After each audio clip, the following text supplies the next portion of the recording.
Hey, hi everyone. Good morning to all of you and welcome to our podcast. It's a lovely day, it's a lovely morning, and I hope your day goes a very fantastic way all around. So, हमारे इस podcast पे हम बातें कर रहे हैं कुछ अपने एक्सपीरियंसेस के बारे में, पिछले 10 साल की जर्नी। आई नो बोलने में थोड़ा सा फैसिनेटिंग लगता है, but yes this is true and trust me I am not that old. Okay, it's just कि जैसे जैसे एक्सपीरियंस आता है वैसे वैसे आप ग्रो करते हो। And once again I would tell you, experience is not equivalent to your age. It doesn't matter कि तुम्हारी एज कम है या ज़्यादा, इट डजेंट मैटर कि तुम अपने एक्सपीरियंसेस कम एज में सीख रहे हो ज़्यादा। हो सकता है कि आप 40-45 के हो गए हो, फिर भी आपको वो लाइफ एक्सपीरियंसेस नहीं मिले जो किसी 18-19-20 साल के लड़का ने एक्सपीरियंसेस फेस किए हों। Everyone has his own life, everyone has his own choices, so it depends कि कौन कैसी लाइफ जी रहा है। And don't ever compare with your journey to anyone else. हो सकता है कि तुमने जो सफ़र तय किया वो तुम्हारे लिए तो बहुत बहुत मुश्किल रहा हो, लेकिन किसी और के लिए वही सफ़र बहुत ज़्यादा आसान हो। It's all about the life, it's all about the journey. बहुत सारी बातें हो गई, थोड़ी बहुत इंट्रोडक्शन हो गई। चलो बात करते हैं अपने पुराने एक्सपीरियंसेस के बारे में कंटिन्यूशन में। लास्ट टाइम जो हमने बात करी थी कि कैसे मैंने अपनी लाइफ को चेंज करने के लिए, कैसे अपने लाइफ में मैंने कुछ डिफ़िकल्ट डिसीजन लिए हैं, कैसे मैं अवेयर रहा और अपनी लाइफ में जो मैं कंफर्ट जोन में चला गया था, उस कंफर्ट जोन से निकलने के लिए 4 साल लग गए मुझे। यस, 2015 में जब फाइनली मैंने डिसाइड किया कि हाँ अब मुझे इस जॉब से बाहर निकल करके दिल्ली चलना है, तो कुछ फैक्टर्स थे जो मुझे उस एक्सट्रीम लेवल की एनर्जी दे पाए। अगर मैं बात करूं कि कुछ बड़ा करना है या कोई बड़ा डिसीजन लेना है, तो क्या हमें उस लेवल की एनर्जी, उस लेवल की इंस्पिरेशन, मोटिवेशन चाहिए? तो यस, डेफिनेटली चाहिए होती है। इसलिए नहीं कि हम कुछ बड़ा करने जा रहे हैं तो बहुत ज़्यादा जोश चाहिए, बहुत ज़्यादा क्विक डिसीजन चाहिए। नहीं, आप कभी भी ऐसा मत करना कि अगर कोई बड़ा डिसीजन लेना है तो आप ये सोचो कि हाँ बस क्विकली यूँ करके ले लेंगे। नहीं, ऐसा नहीं होता।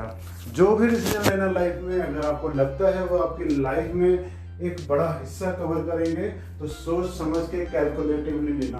क्योंकि क्या होता है कि जब हम सडनली डिसीजन लेते हैं तो we don't know what is the pros and cons of that decision, right. जब भी हम वो डिसीजन लेते हैं तो वो हमारी लाइफ को ही इम्पैक्ट नहीं करता, हमारे अराउंड जो भी सर्कल में है उन सब की लाइफ को इम्पैक्ट करता है। जब मैंने दिल्ली जाने का डिसीजन लिया तो उस डिसीजन से सिर्फ मैं इम्पैक्ट नहीं कर रहा था, मेरी लाइफ में जितने भी लोग इन्वॉल्व थे, माय बेस्ट फ्रेंड जो मेरे अलावा किसी से मिलना ही नहीं जानता था, वो अकेला पड़ गया था। मेरी मम्मा जिनका एक्सीडेंट हुआ था और जो बस अभी अभी रिकवर करी थी, उनको अकेले रहना था अपने दम पर। मेरी सिस्टर्स जो अभी छोटी छोटी थी, उनको ये सब कुछ अकेले सर्वाइव करना था। ये बहुत ही डिफिकल्ट डिसीजंस होते हैं आपकी लाइफ में। अब मेरे अंदर वो इंस्पिरेशन कहाँ से आई, कैसे आई, उसके बारे में कुछ बात करते हैं। तो ये बात है मेरी एक फ्रेंड की जो मुझे 2012 में मिले थे।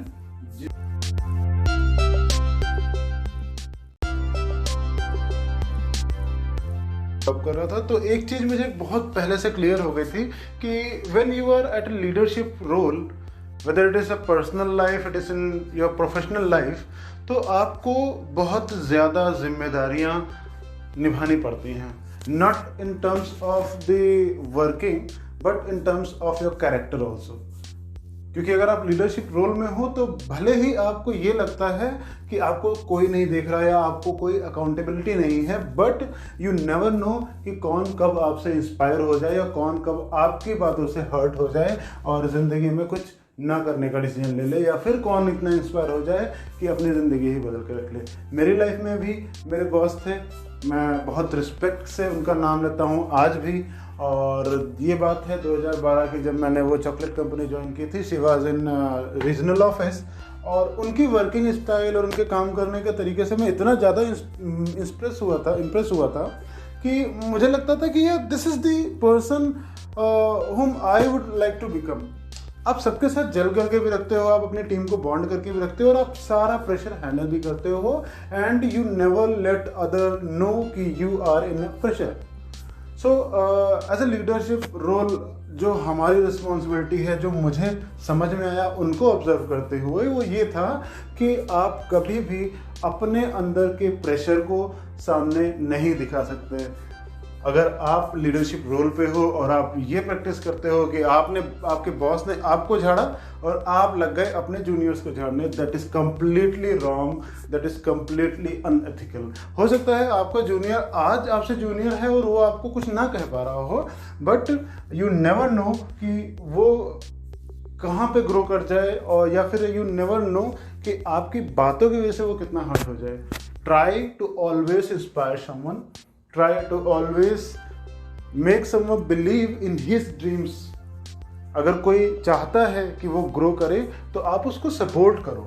हो सकता है वो स्ट्रगल कर रहा हो, but if you know he is willing to do it desperately, he is willing to grow, you just need to support it, and you don't need to do anything extra for him, and you don't need to do anything like that कि आप उसको ये feel कराओ कि देखो मैं आपकी help करने आया हूँ। No, never.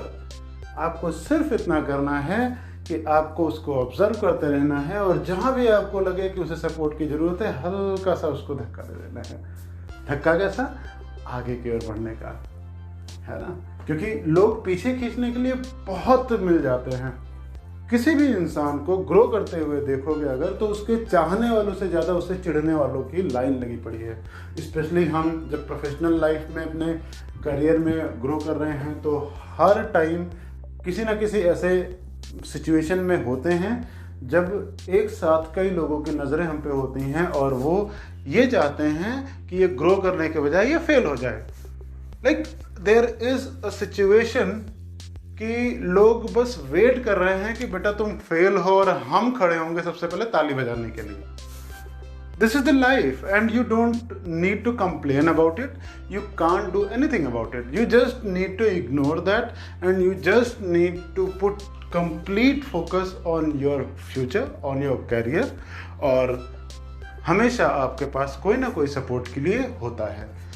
और मैं बहुत गर्व से ये बात कहना चाहूँगा कि अगर कभी आपको ये फील हो कि आपके सपोर्ट के लिए कभी कोई नहीं है, तो दोस्त आईने के सामने खड़े होना और देखना उस शख्स को जो आपको देख रहा है उस आईने से।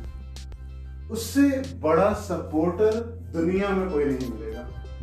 आपके हर एक गलती को उसने माफ किया है, आपके हर एक डिसीजन में उसने आपका साथ दिया है, चाहे वो सही हो या गलत हो।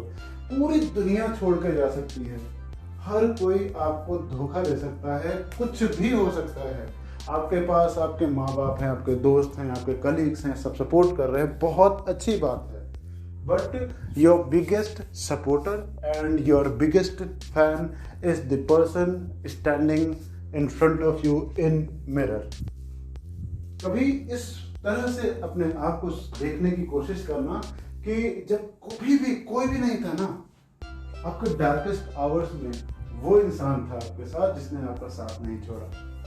हर बार अपने आप को इस बात से इंस्पायर करना कि हो सकता है किसी और के लिए आप कुछ ना कर पाओ, लेकिन उस बंदे के लिए आपको कुछ ना कुछ बड़ा करना होगा, and make him feel proud कि यार इस बंदे ने मेरा साथ नहीं छोड़ा, इसको देखना एक दिन मैं इतना प्राउड कराऊंगा कि दुनिया देखेगी। आप ज्यादा कुछ कर नहीं सकते। कभी कभी आपके डार्केस्ट मोमेंट्स होते हैं जहाँ पे आप बस you are doing nothing, you are just lying on your bed just doing nothing, and बहुत सारे ड्रीम्स होते हैं, बहुत कुछ करना होता है, बहुत सारे प्लान्स होते हैं, but you can't do anything. And my friend, it's completely okay. ये बिल्कुल प्रॉब्लम वाली बात नहीं है कि आप सोच रहे हो कि अरे यार ये नहीं किया, वो नहीं किया, कैसे करूँ, ओ माय गॉड मेरी लाइफ तो गई, मैं क्या करूँगा। कुछ भी नहीं। जब आप डार्क मोमेंट्स में हो, जब आप सैड हो, relax, just relax and just chill, just think like it कि इट्स जस्ट अ मोमेंट। जैसे ही वो सैडनेस वाला मोमेंट जाएगा, इमीडिएटली आपके अंदर वो ज़ील, आपके अंदर वो उत्साह वापस आता है और आप वापस से काम पे लग जाते हो।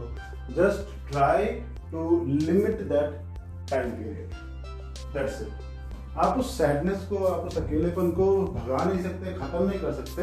आप सिर्फ इतना कर सकते हो कि जब वो फीलिंग्स, जब वो इमोशंस आते हैं तो उन इमोशंस को कितनी जल्दी खत्म कर लो वो आप डिसाइड कर सकते हो। That's it, you don't need to do anything extra, right. So 2015 में जब मैं दिल्ली निकला था, उस टाइम पर मेरे साथ भी कुछ ऐसी सिचुएशन थी। I had to decide and I remember कि मैंने अपनी डायरी पर ये बात लिखी थी। मम्मी को नानी के यहाँ जाना था and I wrote it down कि मुझे दिल्ली जाना है, मुझे कुछ बड़ा करना है, मुझे इस जॉब में नहीं रहना, मुझे ये कैरियर को इस तरीके से यहीं पर बर्बाद नहीं करना। और ट्रस्ट मी गाइस, वो पता नहीं कहाँ से आपके अंदर ताकत आ जाती है कि आप इतने बड़े डिसीजन ले लेते हो, सोच लेते हो। क्योंकि जब आपको एकदम क्लियर होता है ना, क्रिस्टल क्लियर होता है कि हाँ ये ही मेरा फ्यूचर है, इसी डायरेक्शन में जाना है, you don't have any plan B, तो फिर आपका प्लान ए सक्सेस होता ही होता है। दिल्ली आ गए, थोड़ा स्ट्रगल रहा नोएडा से मुंडका जाना। आई थिंक जिन्होंने नाम सुना होगा, ये दिल्ली वाइट्स को पता होगा। ब्लू लाइन से yellow line, blue line Noida से शुरू करो, कीर्ति नगर तक जाओ, कीर्ति नगर से ग्रीन लाइन पकड़ो, ग्रीन लाइन से नीचे उतरो, फिर स्टेशन से उतर करके ऑटो पकड़ो, ऑटो पकड़ के सीधे जाओ हिरनकुदना मोड़ से फिर आप पैदल कर चलते हो लगभग 700 मीटर, तब जाके मेरा वेयर हाउस आता था। कंपनी ने बोला कि आपको हम ऑफिशियल जॉब दे रहे हैं और उन्होंने वेयर हाउस भेज दिया। लाइक बोलते ना, पेड़ से गिरे खजूर पे अटके, वैसी सिचुएशन थी। 6 महीने आई थिंक मैंने काम किया होगा, 6-7 महीने। दीदी ने बहुत सपोर्ट किया। I am so much thankful to her, जिनकी वजह से आई थिंक मैं यहाँ तक पहुँच पाया, जिनकी वजह से वो डिसीजन ले पाया, दीदी की वजह से, कि मैं लखनऊ में नहीं दिल्ली में अपना कैरियर बनाऊँ। मैंने वो डिसीजन लिया। ठीक है, कुछ प्रॉब्लम्स हुई तो वहाँ नोएडा में कंटिन्यू नहीं कर पाया, 2-3 महीने रहा, फिर मुंडका अकेले रहने चला गया। आप जस्ट इमेजिन